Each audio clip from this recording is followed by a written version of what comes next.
welcome back to Riddle and Rule. I'm Dan, and you have found the second episode in our deep dive into the Planes of Existence series, inspired by the 2024 Dungeon Master's Guide that just came out, listing out a depth of information about all of these planes. I want to break those down, make it easier to digest, and help you prepare for your D&D settings that might take place in each of these different planes. Today we're stepping into a realm where beauty and danger go hand in hand, the Feywild.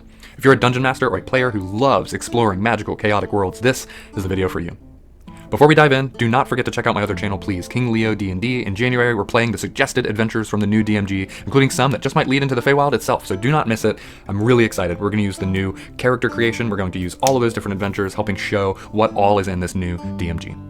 The Feywild, also known as the Plane of the Fey, is a mystical reflection of the material plane. It's a world of exaggerated beauty and exaggerated emotion, where the forests are deeper, the rivers shimmer, and the mountains touch the sky. But don't be fooled. This is a realm where whimsy and peril are two sides of the same coin. Time and space twist unpredictably here.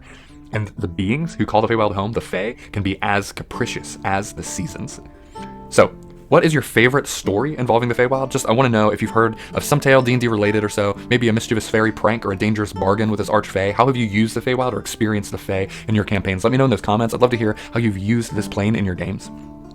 Next, I want to talk about what defines the Feywild, some hallmarks of this incredible plane if you're preparing to use this in your campaigns. 1, this place has exaggerated nature. The Feywild mirrors the material plane, but with intensified landscapes. Trees are impossibly tall, flowers glow, storms are as beautiful as they are destructive. Think about what we're familiar and common with in our material plane, and just figure out ways to amplify that, magnify it to such a high level that just shows the temperamentalness of this plane. Next, think about emotion and magic. Where in the material world, things operate more in like this black and white almost law of like physics and magic. Think about this place as emotion and magic. The Feywild amplifies emotions and instincts. It affects mortals who visit, it affects all the creatures who inhabit it, it affects how magic works in a place like this. It's a place of untamed magic where the rules of reality bend. So think about that as you are using this place.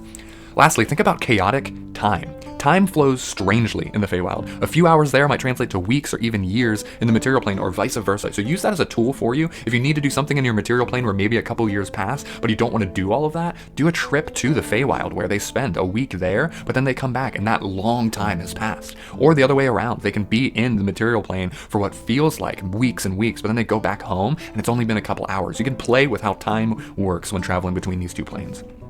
Next, here's what you should prepare for an adventure in the Feywild. If you're running one, here's some things you should focus on. 1, think about that whimsical world building. Lean into the Feywild's fantastic nature. It describes its landscapes as rich, dreamlike almost, what the characters see and hear and feel that's so different from the material plane. Think about the unpredictable nature of your NPCs. Whether it's a playful sprite or a really cunning archfey, their motives should really be hard to pin down and also very unlike people we're used to in the material plane. And then it should have some unique challenges. The Feywild is not about brute force, it's actually about clever thinking. So think about puzzles, think about social encounters and bargains to create a sense of wonder and tension. Next, I want to cover some typical monsters of the Feywild, things that you should plan to incorporate in your story. You'll find plenty of creatures in the Feywild to challenge and enchant your players, and some of the most iconic include your sprites and your pixies. These mischievous and magical tiny fey creatures, they can be confusing, they can confound adventures with their tricks. Next, you got dryads and trents or tree ants, guardians of the Feywild's natural beauty. They're both allies and threats, depending on how they've approached the Feywild. Displacer beasts are also a great creature to have in the Feywild. These 6-legged predators use illusions to confound their prey, embodying the Feywild's mix of beauty and danger. And then lastly, those hags and those archfey. These are the top of the food chain, powerful beings who can serve as patrons, villains, or very strange and memorable allies. If you're going to do some travel to the Feywild, here are some ways you can do that. You got some natural crossings, places in the material plane like those ancient forests or even like fairy circles. They can serve as great natural gateways to the Feywild, and their crossings should happen at specific times like dawn or dusk or during an eclipse. And then lastly, ways to work the Feywild into your campaign. Think about a bargain gone wrong. Perhaps a player made a deal with an archfey, and they've got some consequences for that. This could be some fulfilling thing or some pact, and then that can be some way to just incorporate that storytelling and create some tension within your campaign. Think about some type of planar bleed, elements of the Feywild starting to seep into the material plane, causing strange phenomena and drawing the party into this mystery.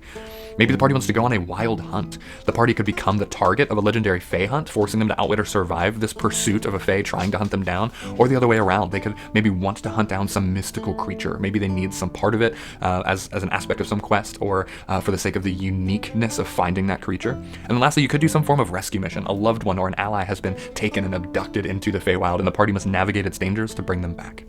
The Feywild is a realm like no other. It's a place of wonder and beauty and peril. Whether your players are making deals with Archfey or navigating its chaotic landscapes, it's a plane that promises unforgettable adventures. If you enjoyed this video, make sure to like and subscribe for more of these deep dives into the D&D's plane of existence, and don't forget to share your favorite Feywild encounters in the comments. My next video is going to be on the Shadowfell, so stick around to find that one as well. Please check out KingLeoDnD this January for that live playthrough of the DMG's suggested adventures, and until next time, adventurers, keep exploring.